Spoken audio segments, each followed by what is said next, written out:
Shalom everybody and welcome to Regah Bivrit. Very special Regah Bivrit today, Kotel edition. I would like to remind you that we are in Shorashim edition and we're still talking about Rabbi Moshe Al-Shich commentary. This week we're in a very important parasha. In last week parasha, Bnei Israel received the Torah. They received the Torah, they said the word Naseh Nishma. Now in this week parasha, we're learning in Parashat Mishpatim, what does it mean to do the Naaseh ve'nishma? You can think about Naaseh ve'nishma in another way. Naaseh have to do with our relationship. Asiyah is the essence of our doing toward our brother, Naaseh. We don't pray for just our brother, we are doing the mitzvot so that our brother itself will know that he is being loved and taken care of. The nishma has to do with the vertical relationship between us and Hashem.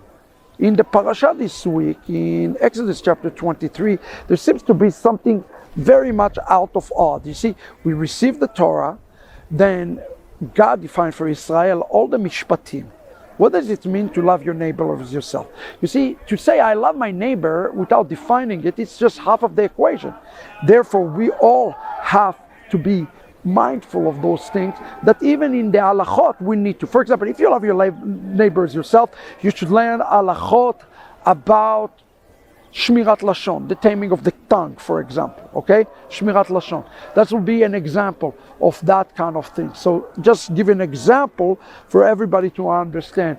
Or if I learn about that, I should learn also about Lashon Hara, as an example. All of those are part of the mitzvot that is called Mishpatim. Naaseh, that is the Naaseh, the horizontal. The Nishma is the vertical. Now, the overarching things behind this, especially important to talk about those things today, is the Ahavat that all of Israel have for one another. So think about this for a moment. Think about that. God is telling Israel about the Moadim.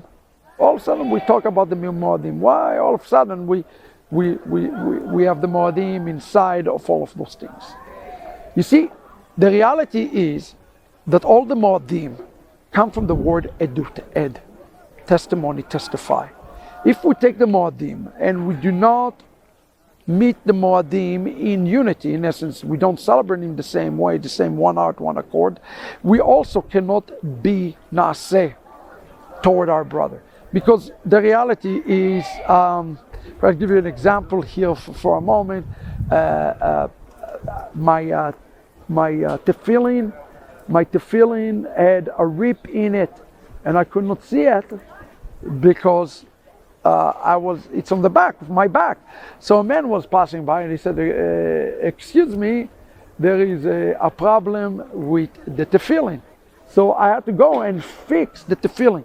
Think about it something. If there is no halakha, nobody would know that this, if I can put it whatever I want, however I want, then it doesn't matter. So why do we need this halachot? Why do we need the mishpat? Why the mishpatim are so important? Why do we need halachot and mishpatim? So that we can maintain edut, that we maintain unity toward one another. That's the key. How do we maintain unity? You maintain unity in being in one heart, one accord, and having the same halakha. People think that halakha is legalism, but they don't understand the essence of halakha. Why halakha is important? Halakha is important so that we will have the same hashkafa, the same view, and we'll be able to walk the same way with one another. You follow what I'm saying to you? So think about the mishpat, and halakha on the mishpat is a fulfillment of what it's saying in Pirkei Avot when it says, put a fence to the Torah. We have to put a fence to relationships.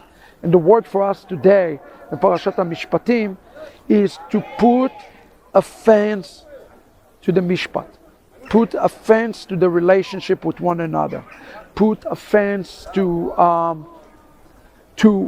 the way you talk to one another, the way you conduct your business, the way you conduct your affair, the way you talk to your wife, your spouse, your children, your neighbor, your stranger even. And this is why halakha is so important. Torah without halakha mean nothing. That's why it's important to take upon ourselves Torah with halakha. Without halacha, there is really no Torah, because each person can interpret things according to their own eyes. And I think it's time for us to really take halacha a little bit more serious in the days ahead, and make sure our halacha is truly practiced from the heart outwards, so that we can be together with our brothers. God bless you. This week is the Regah Bivrit.